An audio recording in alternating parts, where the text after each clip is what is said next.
आखिर जेल में पति अब्बास के साथ रोजाना 4-4 घंटे क्या करती थी निखत अंसारी। अब्बास ने डिप्टी जेलर के कमरे को बना लिया था अपना बेडरूम। बीबी से रोमांस, दुश्मनों को धमकी और भागने की प्लानिंग सब यही हो रहा था। चित्रकूट जेल के भीतर का जो सच हम बताने जा रहे वो आपको कोई नहीं दिखाएगा। योगी राज में जेलों का हाल आखिर क्यों नहीं सुधर रहा। अगर ये लेडी सिंघम जिले में तैनात ना होती तो ये राज कभी खुलता भी नहीं। जेल और अपराधियों का नाता जितना पुराना है उतना ही जेलों में दबंगों का राज और पैसे पर ऐश ये कहानियां भी हैं।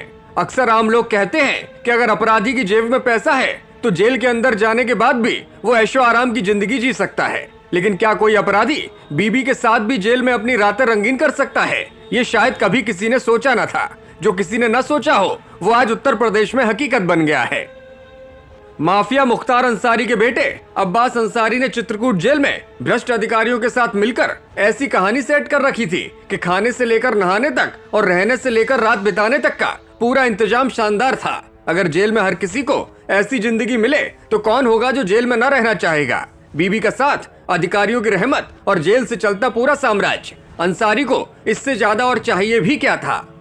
रोज रात को 11 बजते ही अब्बास की पत्नी निखत की जेल में एंट्री हो जाती थी और सुबह के 3 बजे तक वो अपने पति के साथ ही बंद कमरे में रहती थी। जेल के आला अधिकारी कितने मेहरबान थे ये तो छापे के बाद एक एक करके सब पता चल रहा है। अब्बास न केवल पत्नी के साथ मजे से वक्त बिताता था बल्कि अपने दुश्मनों और विरोधियों को पत्नी के फोन से धमकियां भी देता था। पुलिस ने तलाशी के दौरान निखत से मोबाइल और कैश समेत अवैध चीजें भी बरामद की। साथ ही इस मामले में अब्बास, निखत और जेल अधीक्षक समेत अन्य जेल कर्मचारियों के खिलाफ केस दर्ज कर लिया गया है।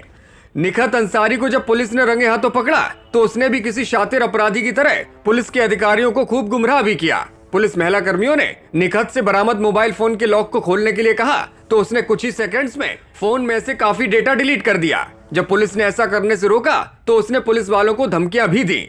पुलिस ने जब मोबाइल छीनकर उसका पासवर्ड पूछा तो उसने गलत पासवर्ड बताया जिससे फोन लॉक हो गया। ऐसा उसने सबूतों को मिटाने के लिए किया।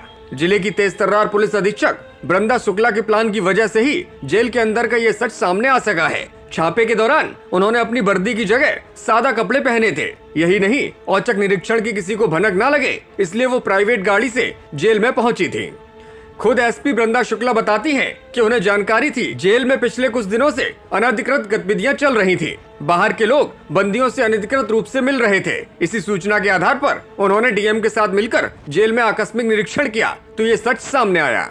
पुलिस द्वारा दर्ज की गई एफआईआर के मुताबिक निखत बानो को अब्बास अंसारी से मिलने के लिए कोई पर्ची या रोक टोक की जरूरत नहीं थी, जबकि अब्बास के खिलाफ अनेक गंभीर प्रकृति के मुकदमे कोर्ट में विचाराधीन हैं।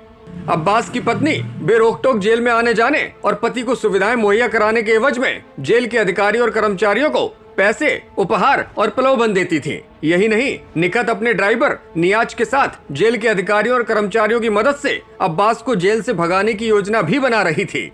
ब्यूरो रिपोर्ट, मीडिया हलचल।